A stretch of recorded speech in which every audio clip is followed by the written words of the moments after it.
While we don't want to think about it, our pets, whether it's a fish, guinea pig, cat, dog, hamster, or what have you, eventually they are going to pass, and we will need to handle that situation when it occurs.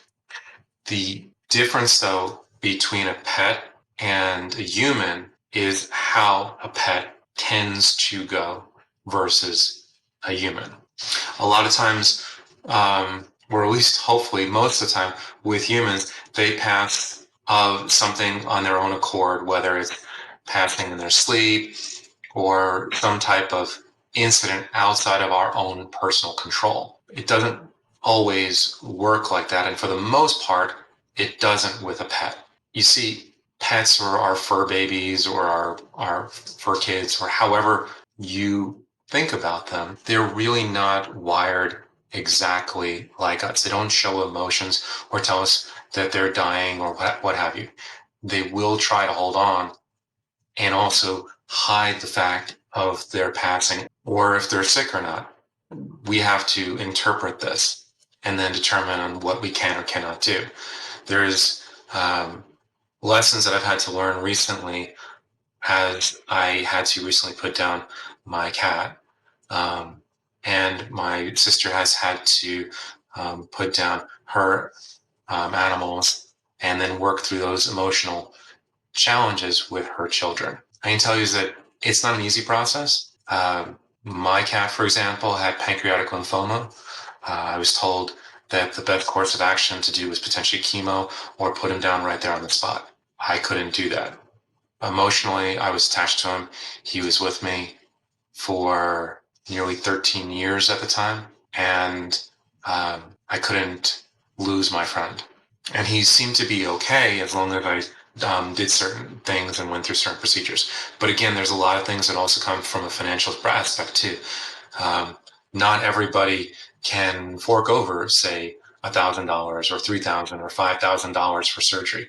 Or a friend of mine who had it even more so the case when he got his dog and had to spend almost $8,000 to $10,000 right away for his dog in order to get them better.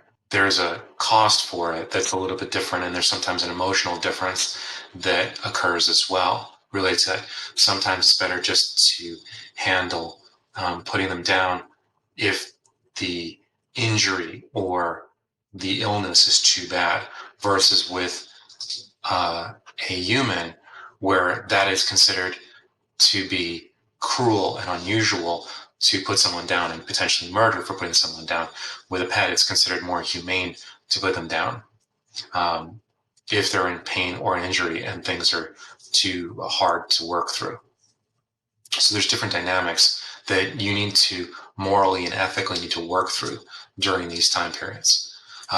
You're also not going to always have it where when they're ready to go, they will go hide in a corner away and then pass away, and then you find their remains. That, I believe from speaking with a friend of mine who's a vet, that only occurs maybe like 5 or 10% of the time. That's about it.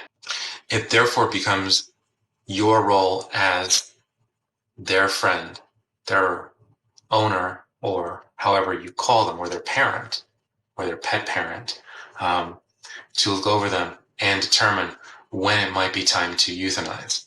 Again, that's a personal decision. I will tell you that, like I just stated, that it's difficult.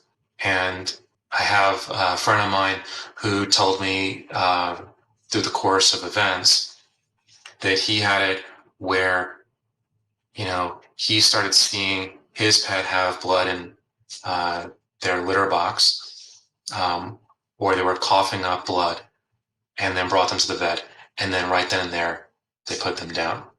Could be a situation like on mine that they're having issues eating. You find out what the issue is, but you find ways to work through it, and you extend their life until now you see that their pain and their suffering is too much for them to bear, and there's no reason for them to do anything. Or there's no reason to make them suffer. With me, the decision to put my cat down was when not when he was missing the litter box and working through those with medications and things. It was when I saw that he lost 1 pound within a week. He was having issues jumping up onto furniture, no longer wanting to um, stay in the bed next to me at night, and then him falling, where I noticed at one moment he had either attempted to get up onto a piece of furniture or get down and literally was holding on with one paw for his dear life because he had fallen on his side. As we all know, cats land on their feet. Landing on their side is not normal. It was at that moment, that's when I decided to look into things and to validate it with my friend who's a vet. I had it as well at the early stages. I had it where I reviewed things with friends, whether my first girlfriend or my best friend or other friends of mine, asking for confirmations because this is the first time I've had to do something like this as an adult, and they've had these experiences before. It will be different. Okay. It might be the same as losing a child. It might be the same as losing a human, or it might be different on how you feel after everything happens. It's just there's a difference that each one of us will feel. The actual procedure for doing euthanasia is pretty much 4 injections. One that calms them down, another one that helps put them into a sleep, another one that helps stop their heart, has them pass away, and then another one is a saline solution to clean everything out and handle the situation from there. Obviously, it will be an emotional moment. Um, there's obviously costs involved in this. It's not something that's free.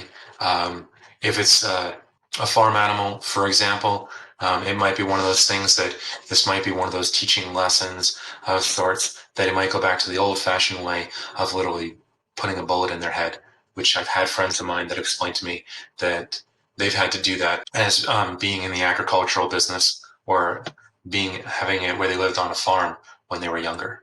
And then having to actually perform that act. You'll have the payment that'll be pretty much handled before the injections are handled. The vet will give you time to get you to let you get prepared for that moment. If you have children, this is an opportunity to teach them about life and death potentially, if you're okay with allowing them to be in the room during that moment or not. But again, as I've mentioned in other videos, children need to know and understand about where there is life, there is death, and what that means. That not just having it where, oh, their animal went to a farm or whatnot. They might have it where your animal or your friend, your pet will lay on your lap, or you might cradle them, or might be on a table when they do it, these injections. It's all up to you and what you're comfortable with, or your children that might be involved might want to be in that situation. After everything is done, there are 3 different options that are available to you for their passing. Now, if it's a goldfish, for example, and it dies in a fishbowl, this doesn't apply. They'll die in the fishbowl, and then there's the old fashioned of sending them out to sea by flushing them down the toilet, or putting them into a box and burying them in the backyard. When it's a larger pet and you're going to the vet for the euthanasia experience or euthanasia component, there's the 3 different ways that things handle afterwards. Either one, they give you back their remains, whether it's in a box or you take them back and then you bury them. That could be in your backyard or somewhere else. Now, mind you, by state and county and city rules, you're not officially allowed to bury animals in the backyard or in the front yard or in the side, but that always happens and it's normal.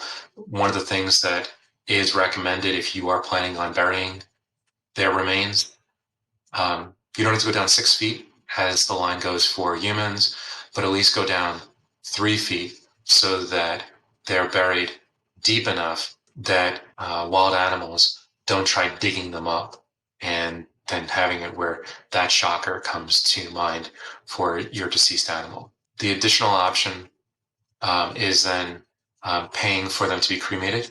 And that is either done where it's a group cremation or as an individual cremation. As a group cremation, their remains are, or their ashes are then spread across the land of the place that does the cremation. You don't get anything back. And if you do it as an individual, you will then get the remains back in an urn or in some type of container. And as I had spoken with a friend of mine, how that typically happens is that you might keep a portion of them as a memento in a shrine for them, or you could have all of it then be sprinkled in a park that they used to like to walk in, or potentially say it was the animal of one of your relatives, potentially sprinkling the ashes on their graveside or burying the ashes. It's your choice or your thought on how it goes. There are some interesting other ways that some people might handle the ashes, but I won't discuss them because those go into interesting territory, and that's not something that I want to promote on this channel. If that is something that you decide because that's part of your religious beliefs, I'll leave that to you. I don't consider that to be an appropriate thing, potentially, but that's your choice. The emotions, as I mentioned before, those can be something that might be different. I know for me, because I knew that my cat had lymphoma, I knew it was inevitable that he would pass, whether it was him passing on his own or me having to potentially take the action to do so. So it's almost like I had to pull the plug on the situation and I had to figure out the appropriate time to do that. So when he passed, in my mind, it was an act of mercy, and he now was at peace versus having to live for the sake of me needing him, which I'll be honest, I do miss him even to this day. But it's one of those ones where I'm now thinking of his health and his well-being for his spirit and his essence to not suffer in the vessel that is breaking down around him. And that is obviously something that might be the feeling you might have. The difference that might also occur with a pet is that when is the appropriate time, or is there an appropriate time to get a new pet after someone passes? That is completely a personal decision. I know some people that they can't live without a pet in their life. They go and get a new pet within a few days or within a week. There are others that give a time of mourning or grieving that might be, a month or 2 or 6 months or maybe even a year, or may never get a new pet. And it might be a different species of pet. Maybe they had a cat and they'll go get a dog, or some other animal. Or it might be an invocation to no longer have a pet, but to now have children with their significant other, whether adoption or procreating. That might be something that might come next after a pet passes as well. But it is something that if you have children, that you need to review and discuss what has occurred with them as well, and make them understand it too. The idea about getting new pets and what that means. I know with my niece and my nephew, there was the kid around about getting a new Chardonnay, which is a husky that they lived and they've had for years, and they had passed away. But what was decided on was to get a different species of dog or breed of dog instead of another husky because of the fur. So there's all these things that you need to think about and then work through. If you have leftover food from them, that is something that you'll need to think about on how to handle that as well. Obviously, you'll need to think about stopping any pre-ordering of food after they pass, any medication to throw it out or give it away. There are some companies out there, such as Chewy.com, that exists today. I don't know if they will exist in the future or not. They are one of the nicest companies to work with related to pets. This is not anything where I'm affiliated with them of any kind. I'm just stating this from personal working experience. When my cat passed away, they worked with me related to now trying to find a way to handle the food that I just had. I said, look, I have brand new food. Can this be returned? They had it where there was two options. There was two different scenarios that occurred. One where we canceled any of the future food or supplies that were going to be coming. At one time, when it was initial part, they gave me a mailing label to return things that just had arrived, and on this most recent one, they had it that like, you know what, we'll credit you the amount back to your credit card, and then donate the food to a shelter if you're not going to use it for another animal. That is a nice thing that they did. That's a good customer service in my view. And again, they're not paying me to say this in any way. I don't have any affiliations. I'm like, at the time of this video, my subscribers are 15 or 16 subscribers. I don't have a lot of views. I'm not worthy enough to have any affiliates or people looking to give me money for these videos. And I'm not looking for anything really. I'm just giving this information to you guys so that you have it and to provide you that one-on-one basics. If you have any questions or concerns or any things that you think is a little different or you're a little hesitant about, or you want to have additional understanding related to the loss of a pet, feel free to leave that in the comments and I'll get back to you related to them. Or I'll speak with my friends that have gone through this experience and see what I can do to provide you the details that you're looking for. As always, like and hit the subscribe button so that you can get notified when I create new videos, and you can get notified of them so you can take a look to see what I am producing at that moment.